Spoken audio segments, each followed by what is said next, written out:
Hello, everyone. This is episode 39 of the Overkill Podcast, baby. Big news, big changes. I'm Meta, and I'm here with... Kirby DK, it's your boy. It's your boys. Still annoying. All right. Bruh. Brr, brr, brr. Yeah. Do you want to go ahead and start us off? Yeah, I guess since we're a Call of Duty podcast, I think Cringe. we should start out with the biggest news that has probably come out in a long while. You know, probably since last year with the launch of MW3. We finally got a lot of Black Ops 6 news, as well as we kind of understand what they're doing before they actually launch the game. So over the next week, for basically every day, they're going to have a blog post explaining like some aspect of the game. The first one we got was basically one that was stating, you know, there's going to be TDM, there's going to be domination, there's going to be hardpoint.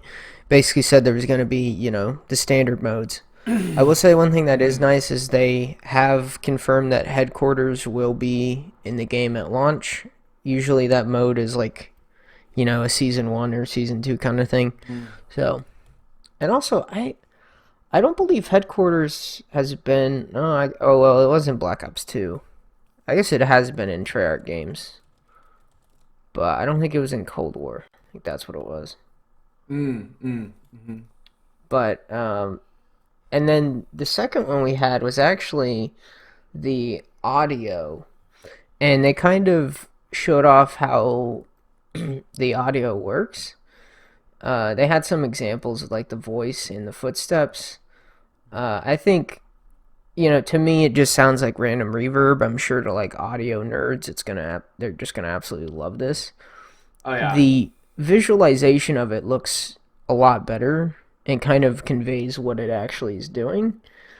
Because it looks, you know, they show like if something will make a sound and it'll like basically bounces off of everything and disperses at some point.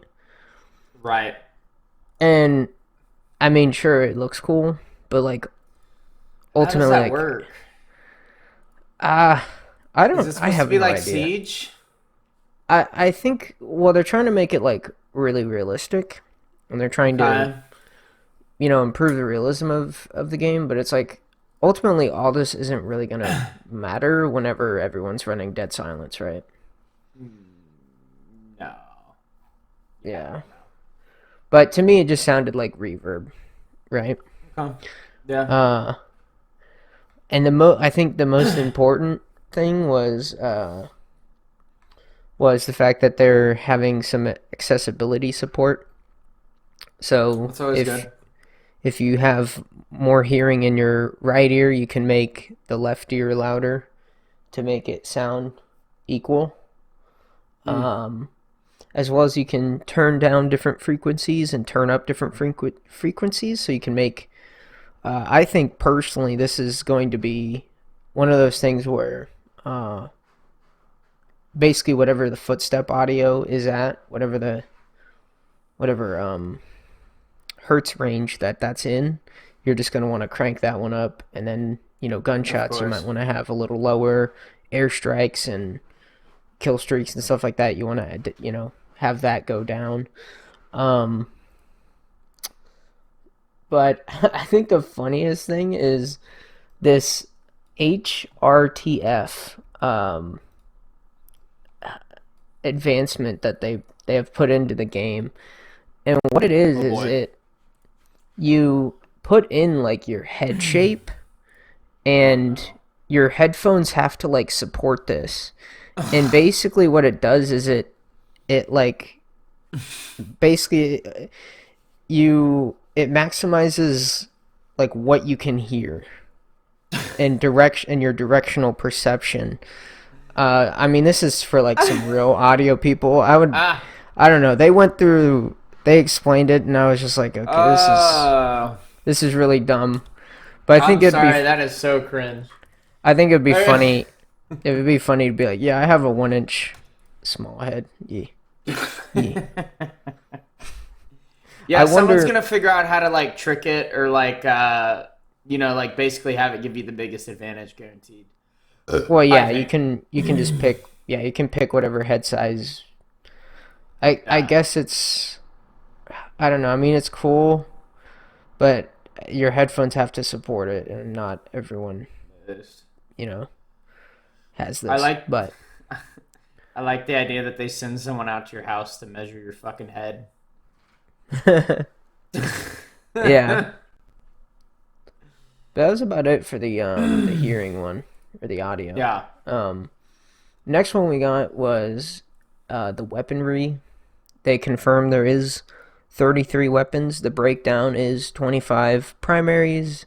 You have 6 secondaries and then 2 melee weapons. Huh? Honestly, not much to really go over here. We saw a lot of these weapons in the beta.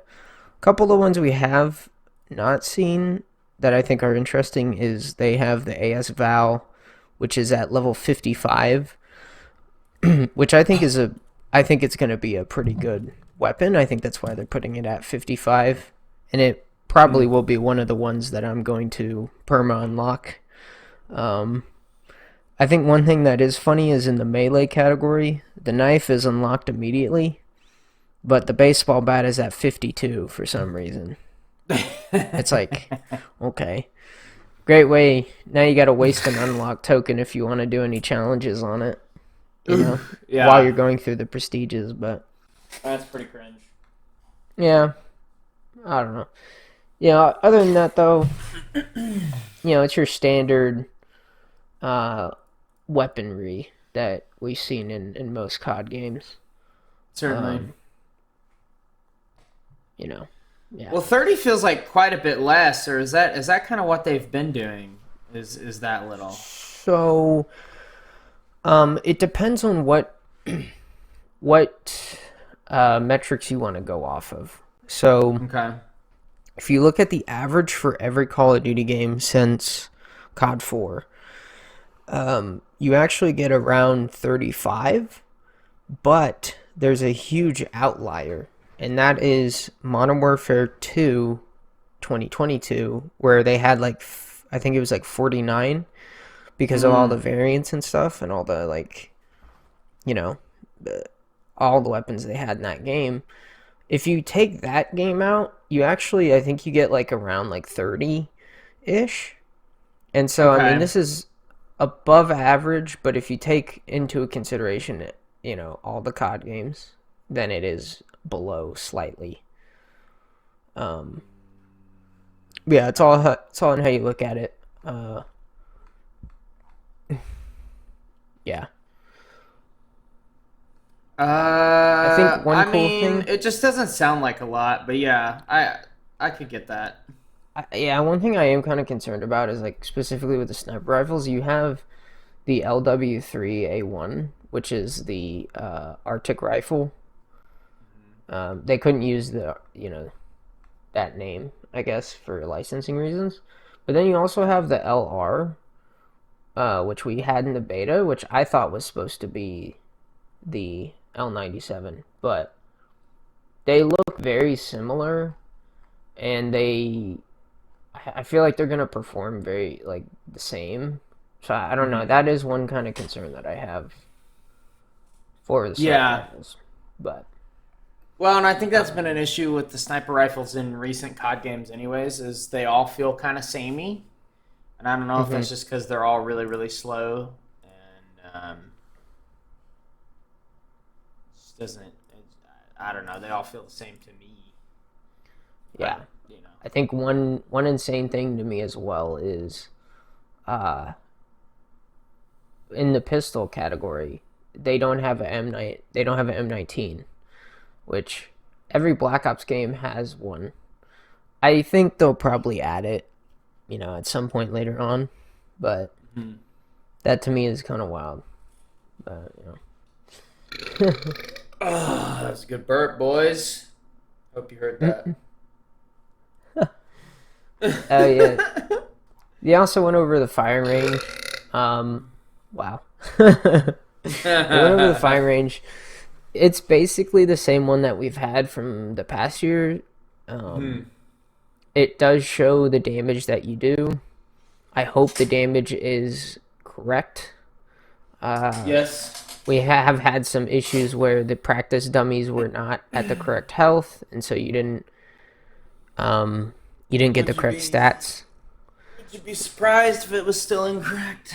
I wouldn't. I wouldn't. But the thing is no one cares about it. From like on the team. Well, yeah. Well, the thing is too is from MW3 to BO6, they're both 150 health games, and so you should see that. You should see that their damage is accurate, but who knows? I think another thing that's cool about the practice range is that you can have a wall put up and you can spray at it and see what the recoil pattern of your weapon is without having to load up a whole multiplayer match and go in and find out, what it looks like. So that's pretty good. I would say so, yeah. Yeah, I don't know. They also went over like global weapon builds, which basically like whatever attachments you put on your weapon, they'll like save between different modes, and whenever you pick that weapon again, it'll have that same attachment, selection on it. I think in the beta it wasn't working correctly. I don't know if they fixed that yet, but I remember putting on a weapon and it wouldn't have my attachments, and I was like, why you do these? Why? But yeah, what a shitter. I remember that. Yeah, and they just go over. Yeah, they went over like what weapon what the categories of attachments, lasers, grips, all that. It's like, all right, whatever. We all know this. So, is that it for COD? I think so, right? There was one more blog. Oh, all right. One more, and then I'll say what I gotta say. I'm sorry, I'm big yapping. No. This is stuff I haven't looked at yet because I've stopped paying attention to COD. So. Yeah. Yeah. This last blog is just about the gear, and they start off by saying in BO6 they want to make your loadouts both quick and easy, so that way they're approachable and you understand like what you're doing with your weapon whenever you put on attachments. Most of the attachments that they have shown in the beta and in material, they all have benefits with very little downsides. There are only a few attachments that actually have downsides, which I like. I don't like whenever it's like minus this plus this. It's too complex. Too much. It's Call of Duty. You don't got to get worked up over attachments. No. But in this last one, they just went over, tacticals, lethals. You're gonna have a smoke grenade. I think the one interesting thing they have here is a spy cam, which looks like it looks like basically a spotter thing that you just pull out and you can spot enemies and equipment and score streaks. Might be something more useful for Warzone. I don't know. I'm not too sure. One interesting thing they have here is the shock charge, which I'm not sure if that's just the shock stick that we have from MW2, if that's actually a shock charge from BO2, but that could possibly be annoying. For the lethals, they are bringing back the drill charge. I don't know what the blast trap is. It's basically just the IED from Ghost. Maybe, hopefully not as broken. Yes, yeah. I don't know. For field upgrades, though, I will say this is interesting. The signal lure, it reveals your position to the enemies, but as you get kills, you get bonus score, and and for surviving longer, you get bonus score. So you Okay. basically put a target on your back, but you gain a lot more score. Wow. I Okay. wonder if this stacks because there is like a perk that you have like hardline, I think, or there's a perk that's similar to that, and you also have Sure. the specialty where you gain more score for doing objectives. So I wonder if this all stacks because that's going to be gross if it does. But I mean, it could be pretty gross. I I kind of lean. I don't like this because it just kind of gives you score streaks for free. But I mean, I think in a way you're it takes away enough of like your perk slots and your like specialty and like it takes away enough of your resources that like maybe it's balanced. If that makes mm, sense. You know, yeah, like yeah. how in the pick 10 system there was always like a severe trade off. I lead towards that. Hopefully this is balanced. Or right. I hope it's like you have to sacrifice using Ghost. I think I think the one is strategist that gives you the extra score. And Ghost is in the blue category, which is recon. So if you run, although you could run perk greed and still have Ghost. So I don't know. I mean, there's a lot of moving parts. We'll have to see what the meta shapes out to be. But I hope it's something where it's like you can't. I personally think you shouldn't be able to use the signal lure if you can't use or if you use the signal lure, you shouldn't be able to use Ghost or Dead Silence. Right. Right? There should be like some massive trade off for it. I don't know though, but Yeah, I don't know. I mean, we'll see. We'll yeah, see. we'll have to see. Another cool thing is one of the field upgrades, Warcry. Uh, you rally your teammates. You all nearby allies get movement speed bonus, and they get health regen during the duration of the Warcry. I think that's pretty cool. I personally want to see more elements of like team play in Yeah. Call of Duty. Not like a ton, but I really think with the next Black Ops game, we'll probably see like specialist return or something. I don't know, but that's what it kind of reminds me of. Mm. Yeah, it definitely kind of reeks of specialist. Uh, I mean, I'm interested. I don't know. I know you were talking about like maybe not buying Black Ops 6. Are you going back on your pre-order, do you think? Or Nah, I'm ready for it, dude. you ready for it? Okay, he's back Yeah. on board. He's back on board. No, I've been on it since like as soon as they showed gameplay and I played a little bit, I was like, oh boy, oh Hmm. no. Well, he could have been just memeing earlier. That's also a thing. Oh yeah, true. Okay. Yeah. I'll probably get it. Uh, I don't know. Yeah. I just um, lastly I want to say there's acoustic amp which amplifies enemy footsteps for a duration. I oh hope boy. that doesn't counter dead silence. It probably does though, Mm-hmm. but it is on a cooldown because it's a field upgrade, so it's not horrible. Um, Yeah.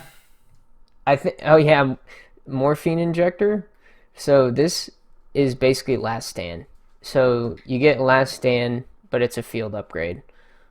I think that Okay. actually is a lot better than having it as a perk. But yeah, I agree. I mean, it's way better than having it as a perk. Anytime last stand is not a perk, it's pretty yeah. horrible. Neurogas, just So trap that makes a gas cloud, and then you got sleep agent, which we saw in the beta, which is disgusting. But that's about it. That's all they yeah. showed. They went over how the perks work. Mhm. which we saw in the beta. But Ooh. yeah, that's basically it for So COD. something I find kind of interesting is um, I kind of like how they've done the perks where so there are 7 perks per slot. And then in the Hmm. first perk slot, there's 3 red, 2 blue, 2 green. And then in the second slot, it's 2 red, 3 blue, 2 green. And then, 3 green in the third slot with the other ones being 2. Hmm. I kind of like that. I know you get that bonus for running all 3. Now, you played a lot more of the beta than I did. Do you think it's worth it to try and go for the triple? Um, it all depends on what class you're running, I think, and also like what you want to do as a player. And I think that's the best thing about this system is they really thought about it. Mm-hmm. Um, I will say, I think actually the Enforcer, it was the one that I was running a lot because it's like the fast go go go, perk. Mm-hmm. Uh, but I actually enjoyed Recon a lot more than I expected because it basically gave you wall hacks as you respawned. And, Yeah. it did help because people run so fast in this game with the Omni movement and all that sort of stuff Mm-hmm. that it was pretty useful. And then, Mm. I don't know, I mean, Strategist is really good if you're playing objective modes because it gives you more score for sitting on objectives. So, I don't know. It's all Yeah. in what you want to do, and I do think it is worth uh, running at least 3 of the same. I mean, I like it a lot. I think I lean towards the recon like overall when I play COD. Probably the recon and the strategist, and much more of I stray away from it. I guess to cover this because this is something I really like. I actually really like the triple perk system. It's probably the thing I'm most excited for. Um, but like the Yeah. enforcer, killing enemies grants temporary buff to movement speed and health. Obviously, that's for the aggro folks. Recon enemies can be seen through walls for a short time after respawn. HUD edge indicator flashes when an enemy is outside of view. And you don't leave death skulls whenever you get a kill, which I like a lot, a lot. Hmm. Um, I think in almost all of my classes, I'll be trying to go recon. Strategist earns score bonus for objectives and destroying enemy equipment. See equipment through walls, deploy equipment, and field upgrades faster. I think if any of them are the weakest, I'm gonna lean towards strategist. I think strategist is probably the worst. And I am someone that enjoys destroying equipment, but I just have to say it just does not look like it's on the same level. Yeah, I don't know. I mean, I don't know how they could buff it, but I will say the score bonus Maybe. was significant. I remember seeing clips of people like Oh, standing so on the maybe that's the objective. trick.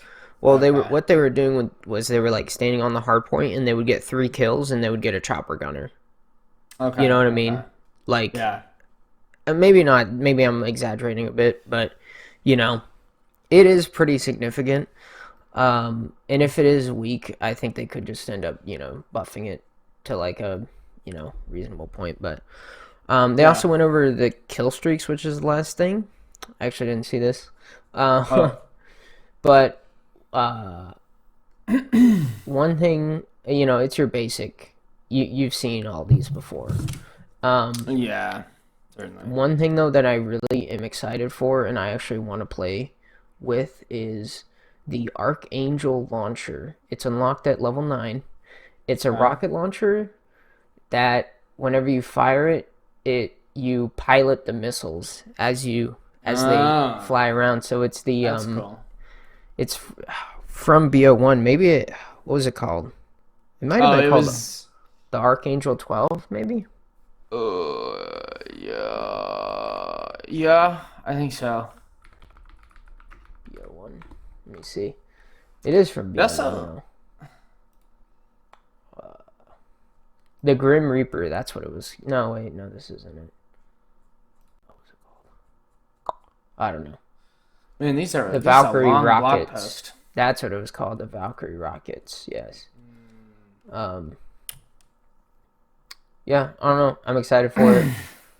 Um, yeah, it's about it for the COD stuff. Oh, Yeah. we Looks rambled for promising. Those are some long blog posts. Wow. um. Oh my goodness, I'm dying. So some good things is the other stories are a little shorter. yeah. This one I just thought was interesting. Denuvo made a Discord this week, and everyone joined it and started to hate on, threaten, um, rant, rave, everything under the sun at the devs. Not a good thing, but I think I'm not saying it's warranted, but I think gamers overall are tired of like having all this additional software attached to their games. And this is the one company that did the rootkits for Doom, I believe, and the Star Wars game. I don't remember which Star Wars game, but I know it's one of them. Yeah. Anyways, they do rootkits, and I think people are just sick of rootkits. Like, hey, piracy doesn't take away from profit that much. There's been plenty of studies, plenty of research. So I don't know why you need to have the deepest access to my PC. Obviously, it's never okay to threaten people, but I do think it is a sign of how gamers feel. What do you think? Yeah, I mean, I personally never had to deal with it, but I remember I think it was like Assassin's Creed Unity. It had it had some form of DRM on it, but someone made a version of the game. They like modified their game to where the DRM wasn't running in the background, and it actually gave them like a 10% boost in performance. Oh, And I it was believe like, that. bro, Yeah. why? Just why? Uh, um, as for installing rootkits, I mean, I don't know. I personally don't really mind like what is it called? Vanguard from Riot, but you know, for DRM, I can understand it for anti cheat because as soon as your PC turns on, it basically is looking for anti cheats, right, or cheats. Right. But for piracy, really, I don't know. I And don't either. also, most DRM things get broken pretty fast. I think there was like a study or there was a thing that was like a game would come out that would have DRM, and it within like a day someone would pirate it or get around the DRM. So I don't know. Ultimately, it's kind of just a waste of time, in my opinion. I mean, yeah, of course. But Um, yeah, yeah, it's whatever. I guess we'll do the next. We'll do the next story I got written down here. There's this cute game. I haven't looked super into it, and I feel like I remember this game like early on. This article is written by Jason Schreier, which I think is interesting from Bloomberg. It's kind of a big name. He kind of wrote this whole article about I he kind of writes this whole article about how one of the devs is gay and all this, but also like how half the team's getting paid. I really don't care about like the gay thing or like them getting paid or any of that. This game looks pretty cool. You can fly around as like I think you can transform into different animals, and they all do different things. So like the owl, you can go around and like pick up fish and do fishing with.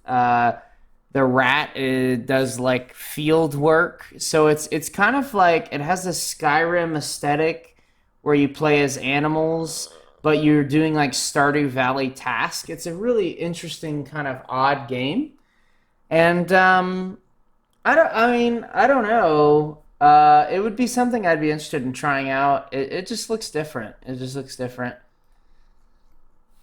I don't know if you've seen any of based. this game or not. No, I have But not. it's But really beautiful. It kind of is like if you took a children's novel and like a children's novel from like the 80s, 90s, like and just turned it into a 3D video game. yeah, It I've looks not really seen cute. any gameplay, but it does look really nice. The For release an indie trailer. game, it looks spectacular. I mean, Yeah, yeah, it really does. I mean the release trailer I think does it some good justice on IGN. It's got that hot 93K views, so not very many, but yeah. You know what yeah. this Oh, this reminds me of, like kind of like a s- Power World situation in a way.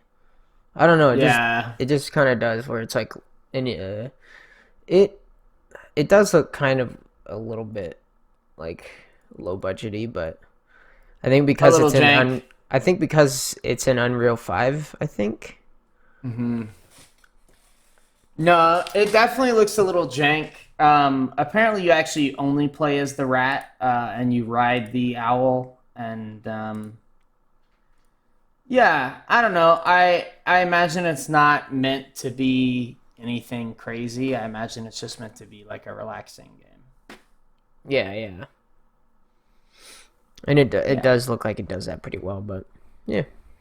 we'll see. We'll see. You, Take it over. Take us to Tekken 8.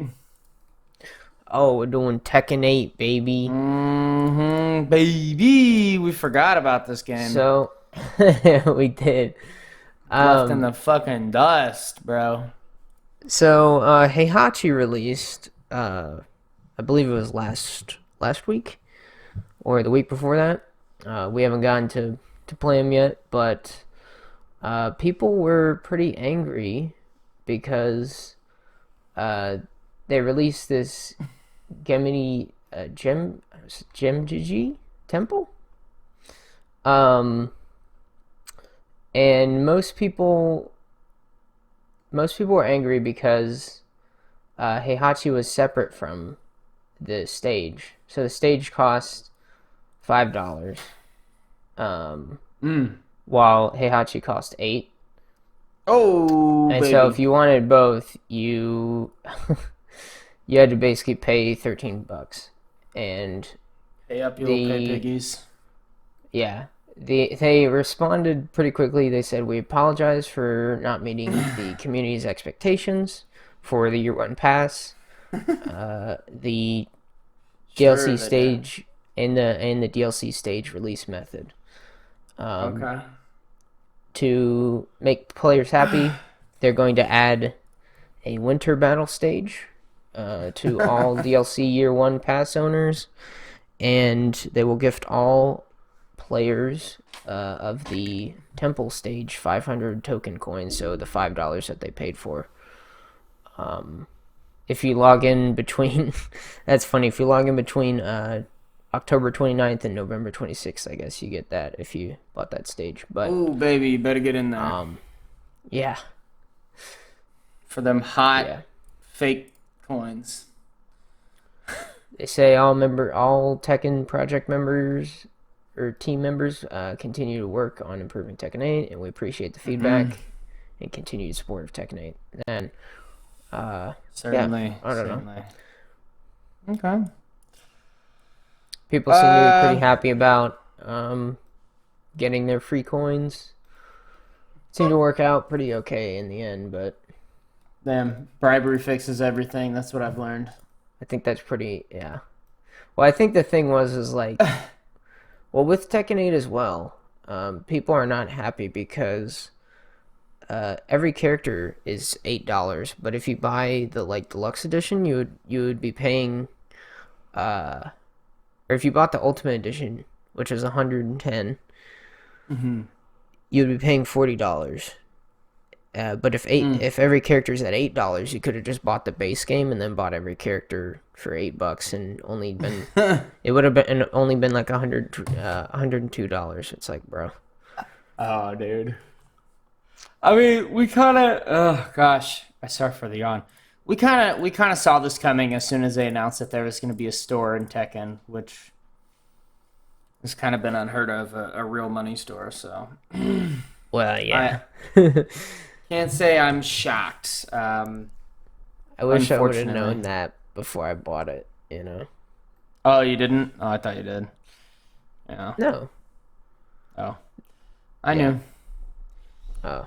How'd you Um, know? I'm a nerd. No, remember Okay. they didn't say anything. They didn't say there was gonna be a shop, and then they just put a shop in. I think it was leaked like a couple days before the game came out. Oh, okay. But like it wasn't officially in the game, you're right, until like 2 weeks or something. You're right. Like or a month or something. Yeah, yeah. But there were like rumors of it like just before the game came out. You know, they obviously did it on purpose. Hmm. Which makes sense. I mean, you know, I know the Mortal Kombat people and I know the Street Fighter people are willing to accept that, but the Tekken guys are much, much more hardcore. I feel like, especially as far as like being treated fairly. So Yeah, can't yeah. say I'm shocked. I think it's about it for Tekken. What you got over here with some Warframe? It's a Another game. Warframe. Another game we All used to right. play and we Yeah. fell off. Another one I used to know. All right, this is gonna get copyright strike for that. That was too good. So my friend sent me this story, and I just kind of want to talk about it. I don't think we'd ever go back to Warframe, but I like the theming of this DLC a lot. So this DLC is 1999, and the whole story is the present day in Tracky or whatever is you travel back in time to 1999 to lure the man in the wall away from his most valued asset.